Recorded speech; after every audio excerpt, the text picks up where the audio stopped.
Assalamualaikum warahmatullahi taala wabarakatuh. Perkenalkan, nama saya Siti Nurhalisa, mahasiswa Ekonomi Syariah Fakultas Agama Islam Universitas Nurul Jadid Paiton Probolinggo.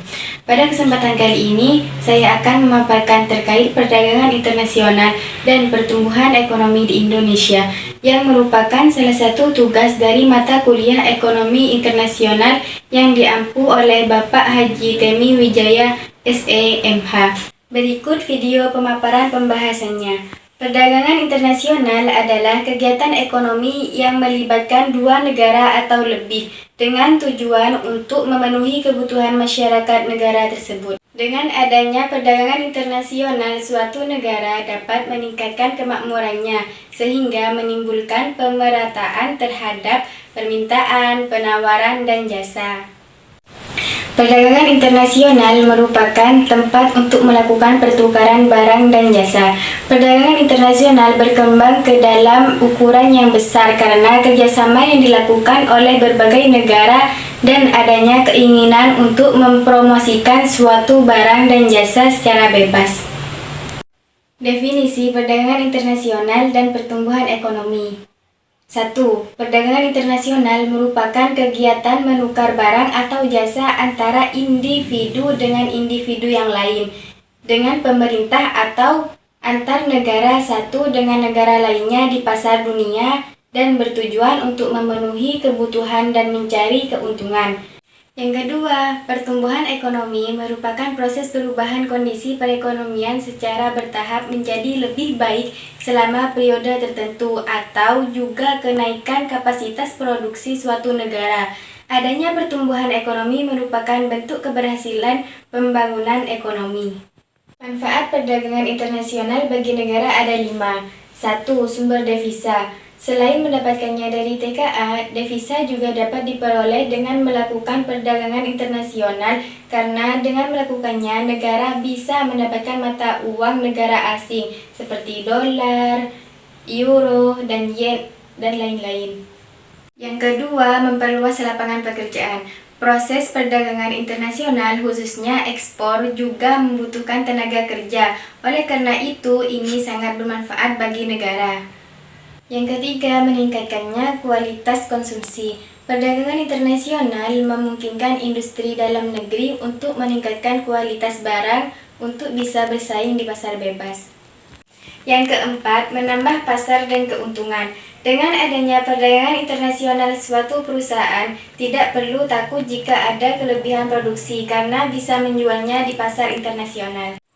Dan yang terakhir, peningkatan teknologi. Negara berkembang teknologinya biasanya masih belum semaju negara maju. Oleh karena itu, dengan adanya perdagangan internasional memungkinkan untuk melakukan pelatihan sehingga dapat mengejar ketertinggalan teknologi suatu negara.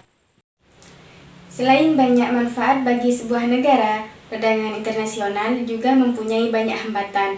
Berikut beberapa hambatan dalam perdagangan nasional. Yang pertama, perbedaan mata uang. Nilai mata uang setiap negara pasti berbeda. Jika mata uang pengekspor berbeda jauh lebih besar, maka negara pengimpor pasti merasa terbebani jika harus membayar sesuai dengan mata uang tersebut. Dan bukannya untung, malah harus mengeluarkan biaya yang cukup besar.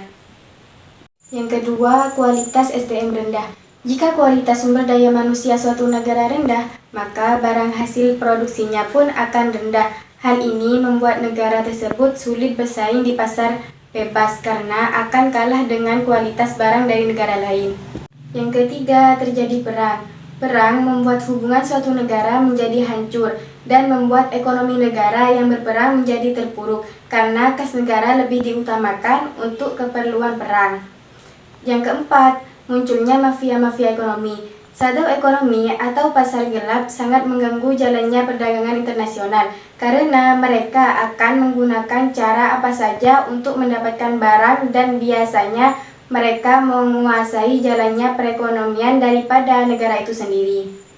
Nah, sekarang saya akan menjelaskan tentang pertumbuhan ekonomi di Indonesia.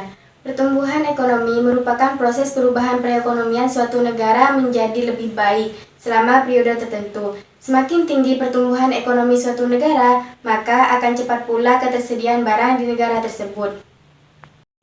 Faktor-faktor pertumbuhan ekonomi ada 4.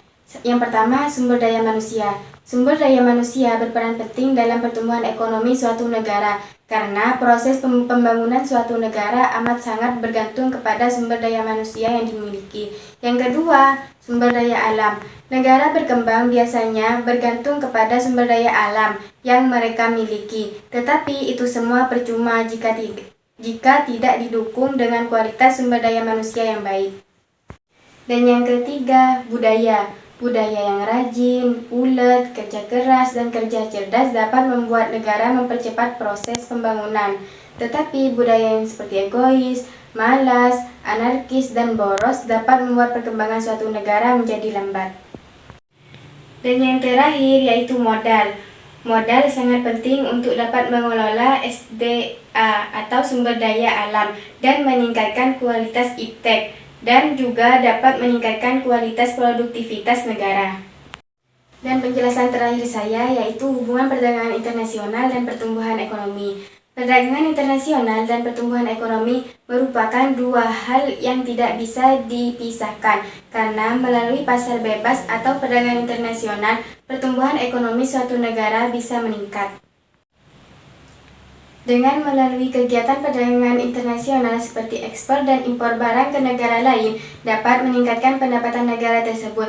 Dan jika pendapatan meningkat, maka pembangunan infrastruktur yang ada di negara itu akan cepat selesai. Perdagangan internasional juga memberikan kontribusi bagi pembangunan infrastruktur dalam rangka mempertahankan negara.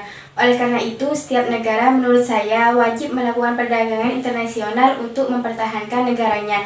Apa jadinya jika suatu negara tidak melakukan perdagangan internasional sama sekali?